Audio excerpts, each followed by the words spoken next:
Alors, on va gagner un petit peu de temps, chers auditrices, chers auditeurs. Vous êtes toujours en direct sur les ondes de Radio Centre-Ville, 102.3 FM, avec votre émission du Mouvement Action Justice, une émission consacrée exclusivement à dénoncer les abus de pouvoir et les injustices de notre société contemporaine. Alors, chers auditeurs, il semble, maintenant, on va passer complètement à un autre sujet. Donc, il semble que si vous agissez en bon samaritain au Québec, vous avez droit à une médaille de bravoure. Alors, le Canada en général et le Québec en particulier reconnu justement cette pratique, rendre hommage à des personnes qui ont risqué leur vie pour tenter ou bien protéger une autre. Alors, des policiers, par exemple, qui ont posé soi-disant de tels gestes de bravoure peuvent même être décorés par le gouverneur général du Québec.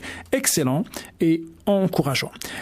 Maintenant, est-ce que justement cette pratique est vraie pour tout le monde au Québec ou malheureusement certains citoyens de la 2e ou même la 3e classe n'ont pas accès à ce privilège? Et ce n'est pas juste qu'ils n'ont pas accès, ils risquent même de faire de la prison. Écoutez maintenant ce témoignage, comment nous ne sommes pas malheureusement traités sur le même pied d'égalité au Québec et nous avons pleinement le droit de poser cette question. Alors, derrière la ligne, j'ai Monsieur Paul Charland. Bonjour, Monsieur Paul Charland. Bonjour. Bonjour. Alors, vous m'avez appelé et puis j'ai pris connaissance de votre histoire. Elle est un petit peu particulière. Hein?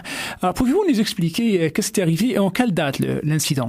OK. L'incident est survenu le 10 juin 2013, vers 20h40 à la Brunante. Oui.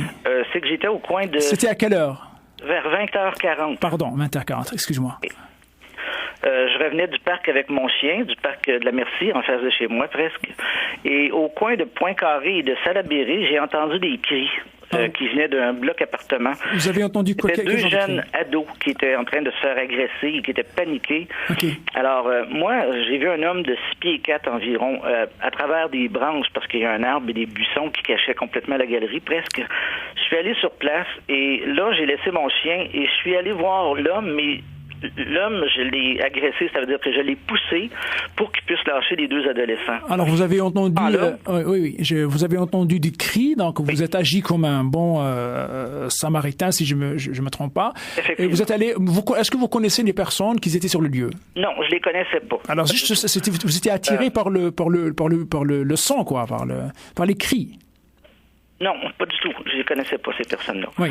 Alors, moi, je me suis interposé entre cet homme-là. Et puis, quand on voit des choses comme ça, on devient comme bleu un peu, on voit plus clair, là, mais quand même, c'était un policier qui était en uniforme. Oh my God. Alors, vous étiez allé secourir des jeunes qui étaient, selon vous, ils étaient agressés par quelqu'un. Oui, mais vous ne savez pas... Je ne voyais pas, là, ni si c'était en uniforme ou quoi que ce soit. C'était caché par des arbres et des buissons. C'était le soir, et vous... C'était le soir, 20h40, et vous ne savez pas la personne qui était là, ni les jeunes, ni encore moins l'agresseur. Non, pas alors, du tout. Vous étiez là-bas, la seule action que vous avez fait, agir comme un bon citoyen, vous étiez allé pour empêcher l'agression. Est-ce que c'est exact? Effectivement. Oui. Effectivement. Alors, mais là, sur le lieu, vous donnez un coup de pied, ou je sais pas, pour empêcher l'agresseur de continuer son agression, si vous, dans ce sens-là. Et vous découvrez à la fin, vous découvrez quoi? Écoutez, moi, je reçois un bon coup de poing sur le museau. Oui. Je déboule à peu près 6-5 marches. Je tombe par terre. Je me relève. Je voyais pas c'était qui. Je reviens. Et là, je me fais poivrer à peu près un pied de moi. Et là, à ce moment-là, je me suis sûrement rendu compte que c'était un policier. Mais il ne s'était pas identifié au moment où je suis arrivé sur la galerie. Oui. Il y avait juste des cris puis des enfants en panique, des ados en panique. Et puis là, à ce moment-là, j'étais... Monsieur Paul Charland, quand vous êtes arrivé sur le lieu, vous voyez la personne, l'agresseur, juste le dos, hein? Alors, vous n'avez pas vu de signes, quoi que ce soit, qui vous dit que c'est un policier? Non, pas du tout. De dos, on voit rien, là. Okay. En pleine face, comme ça, là, quand tu arrives sur le fait, tu vois pas que c'est un policier. Là. Alors, vous n'allez pas voulu perdre du temps, vous allez directement été allé pour l'empêcher. Alors, vous allez donner un coup de pied, c'est ça? Oui. Je voyais les 2 jeunes se faire agresser, puis ils se tenaient un après l'autre, puis après la poignée de porte, puis la porte, et puis là, je les entendais crier, ça marchait plus, là. Alors, le policier retourne en face de vous, et puis il vous assomme avec un coup de poing, au plein visage, vous êtes par terre, et là, vous découvrez, my God, c'est un policier, c'est ça? J'ai pas découvert tout de suite que c'était un policier. Donc, vous n'êtes même pas rendu compte sur le lieu, oui. Pas du tout. Tout ce que j'ai su, j'ai mangé un bon coup de poing en pleine face. Oui. Là, je suis retourné, j'ai dit, ça n'a pas d'allure, je peux pas laisser les jeunes comme ça. Et là, je me suis fait poivrer comme il faut. Et là, je me suis rendu compte que c'était un policier. Voilà, my God. Alors, une fois, qu'est-ce qui est arrivé? Est-ce qu'il y a eu du renfort? Il y avait quoi quand vous vous êtes rendu compte? Oui, il a demandé du renfort. Il est arrivé d'autres voitures de police. On m'a emmené dans la douche chez moi, puis ils ont appelé même l'ambulance pour me faire transporter à l'hôpital. J'étais dans un état assez amoché. Et puis, j'ai refusé. Il y a d'autres policiers qui sont venus. Ils ont fait un rapport. Ils m'ont demandé d'aller me présenter en cour. Mais avant d'arriver à la cour, là, mais vous avez quand même expliqué aux policiers, écoutez, moi, je n'ai rien vu, là. Moi, tout ce que j'ai vu, ce que j'ai fait, j'ai entendu des cris. J'ai répété devant le juge à plusieurs reprises lorsque nous sommes allés en cour le 29 novembre. Et même que lorsque je suis sorti de chez moi, j'ai demandé à aller voir le policier. Et il est en train de faire son rapport. Je me suis assis par terre à côté de la voiture de police. Et je lui ai demandé, écoutez, je viens m'excuser. Je savais pas que vous étiez policier. J'aurais pas fait une chose comme ça. Au contraire, je vous aurais aidé. Et quand il a eu fini son rapport, il me l'a remis. Et j'ai dit, écoutez, je m'excuse beaucoup. Le policier est sorti de la voiture et on s'est donné la main. C'est une chose très, très rare. J'ai pas été menotté. J'ai pas été mis en état d'arrestation. Ça s'est passé calmement. Tout ce que j'avais, c'est une promesse à comparaître en cours pour voie de fait sur un policier et entrave au travail. Voie de fait sur un policier. Alors, on a beaucoup de difficultés de comprendre tout ça parce que au lieu d'avoir une médaille de bravoure, vous avez reçu un coup de poing dans le visage, c'est ça? Oui. Comment vous sentez, madame? Monsieur, je sais que vous étiez allé à la cour et vous risquez de passer 4 mois de prison. Est-ce que c'est exact? Oui, c'est exact.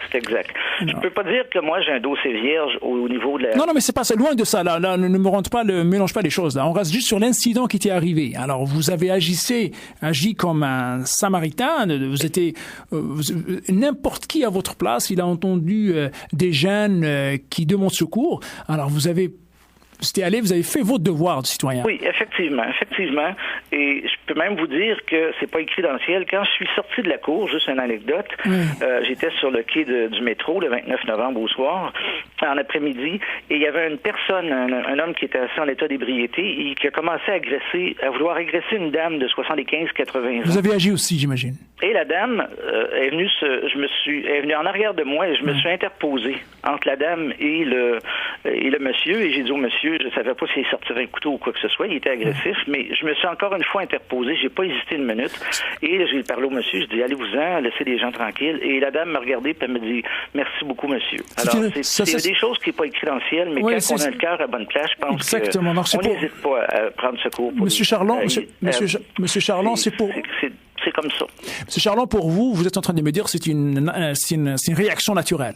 Oui, effectivement. Que ce soit un accident, que ce soit un feu, que ce soit une noyade, j'ai jamais hésité à aller porter secours à des personnes. Peu importe l'âge, la nature, que ça soit noir, chinois ou quoi que ce soit. Moi, j'ai pas. C'est une personne humaine, c'est une personne humaine. Oui, mais je sais que vous avez un sentiment un petit peu amer face à cette situation-là. Oui. Vous savez, je te dis sincèrement, j'ai beaucoup de difficultés à avaler tout ça parce que si tous les gens qui vous écoutent aujourd'hui, alors normalement, nous, on encourage tout le monde, on encourage les citoyens d'agir de cette manière-là, de porter secours à des gens qui ont dans le besoin. Alors, votre exemple ne fait peur, quoi. On a vraiment peur de poser ce geste-là. Effectivement, ici à Montréal, la plupart du temps qu'il arrive des incidents comme ça, d'après ce que je peux voir, c'est que ça se retourne vers les personnes qui essaient de protéger. Oui, mais là, surtout parce qu'il était un policier. Oui, mais moi, je l'ai répété, je ne savais pas que c'était un policier. Oui, vous ne le savez pas, vous ne connaissez même pas les jeunes, vous n'avez aucun... Non, rien du tout. Je me suis interposé, puis c'est tout. J'ai pas demandé son nom avant de m'interposer, mais je me suis pas rendu compte qu'il était en uniforme ou quoi que ce soit. Il faisait presque noir, il y avait des arbres et tout. J'ai pas eu le temps de réagir à ce moment-là, de demander son nom puis sa badge. Là, et vous risquez de faire 4 mois de prison? 4 mois de prison ferme. My God. Moi, je suis une personne qui fait du bénévolat dans un organisme communautaire avec des personnes en santé mentale. Je fais du bénévolat auprès des personnes âgées. J'ai pris soin d'une personne ici de 75 ans dans mon bloc aussi, dans mon appartement, en perte d'autonomie. Je suis impliqué dans la société. Je suis une bonne personne. Je pense que c'est une erreur c'est pas une erreur pour la société de m'envoyer en prison. Ce serait pas bon pour la société et peut-être pas bon pour mon moral à moi non plus.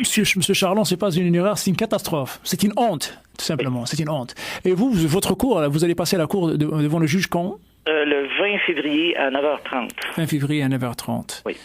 À quelle place? Au Palais de justice. Oui. Alors, écoutez, Monsieur Paul Charland, on a écouté votre témoignage.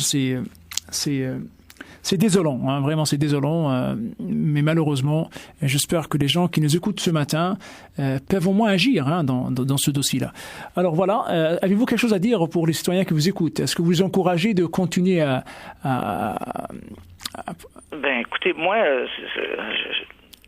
c'est de ma nature à moi, c'est peut-être pas de la nature à tout le monde de se précipiter pour défendre le plus faible, le plus pauvre, là, mais moi, c'est moi. S'il y a des personnes qui sont à l'aise de le faire, qu'ils le fassent, mais qu'on ait des sentences comme ça, épouvantables de 4 mois de prison ferme pour un gars qui est impliqué ou quoi que ce soit. Je suis pas un drogué, je suis pas un saoulon. Je veux dire, dans le sens que je suis un bon gars, j'ai des bonnes références, j'ai des belles lettres de référence, des amis, un bon groupe de soutien, des personnes alentour de moi qui me soutiennent dans ce moment-là.